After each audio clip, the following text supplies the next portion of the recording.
ይገራሉ ማለት ነው። ስለዚህ መስፈርትም ያልነው ነገር የኛ ቀይ መስመር ነው ካልን ያንን የማያምኑ ሰዎች ከሆኑ አስቸጋሪ ነገር ሊመጣ ነው። ግን እኔ ሐሳብ ምንድነው ቅድም እንደው ለያሱም ስጠቅስ ትሩስ የሚሉት ነገር አለ ወይም ፒስ ትሬንት አለ አይደለም። ዝም ብለህ አትንኩኝ አልነካህም። አሁን እኔ ፋኖም እንደዛ ይመስለኛል።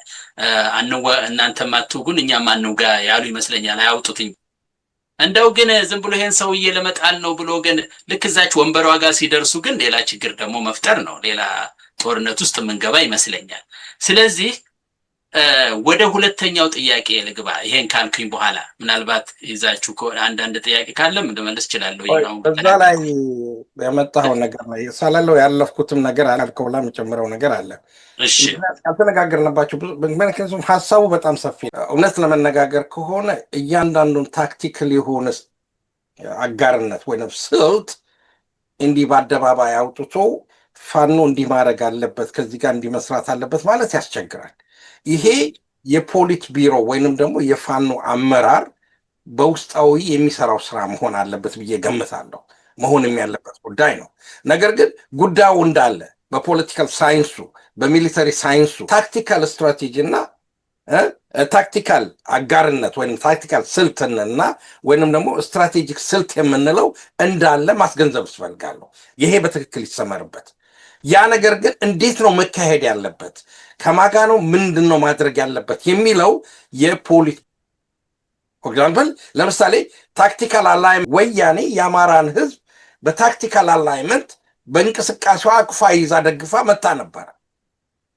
ፓርቲውን አቋቁማ በዛ አካባቢ ያሉትን ሰዎች አደራጅታ መጨረሻ ላይ ግን አዲስ አበባ ላይ ስትገባ ግን አማራን መደብደብ ነው የጀመረችው። ስትራቴጂካሊ አላማዋ ሌላ ስለነበረ ማለት ነው።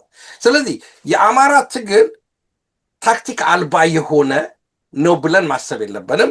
ከሆነም ደግሞ ስህተት ነው መስተካከል። አሁን እዚህ ላይ በመጨረሻ ይሄን ማስገንዘብ ፈልጋለሁ። ሌላው ደግሞ ምንድነው ያላየነው ነገር አለ።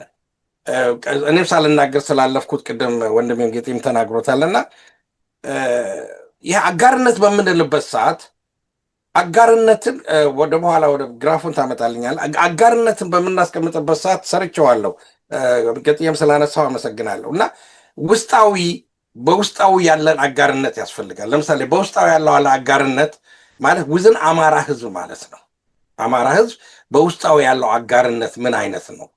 እና ለምሳሌ ስትራቴጂካል አጋርነት ሊኖረን የሚገባ ነገር አለ። ታክቲካል የሆኑ አጋርነት ሊኖረን የሚገባ ነገሮች አሉ። እሱን እመጣበታለሁ። ውዝን አማራ አለ። ከዛ ደግሞ ውዝን አገራዊ አለ። የሞንጆሪኖ ንግግር በተለያየ ምክንያት ይመጣል።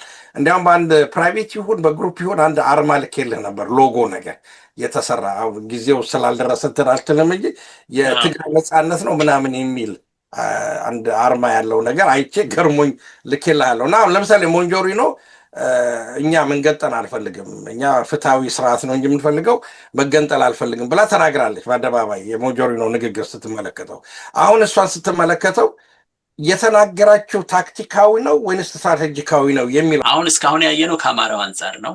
አሁን ደግሞ ሁለተኛው ላይ ከፋኖ አንጻር ነው የምናየው። ፋኖ ነው እርግጥ ፋኖ የሚመልሳቸውን ነገር ለነሱ ነው ምንተው፣ እኛ አይደለንም። ግን የምንችለውን ነገር ግን አጠቃላዩን ነገር ግን መናገር ይቻላል። አሁን እንግዲህ አሁን ወደ ስልታዊ ትብብር ስትራቴጂካሊም ነው ታክቲካሊም የምትሉትን ነገር እንዳለ መረዳታችሁን ይዛችሁ ወደዚህ ስንመጣ እንግዲህ ላለፉት 3 ዓመታት እንግዲህ ደሙን ሲያፈስ የቆመ ነው፣ መስዋዕት ሲሆን የቆየ ነው።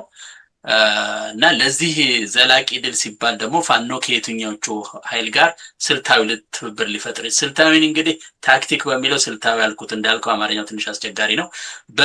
በምንም አይነት ሁኔታ ደግሞ ትብብር ሊፈጠር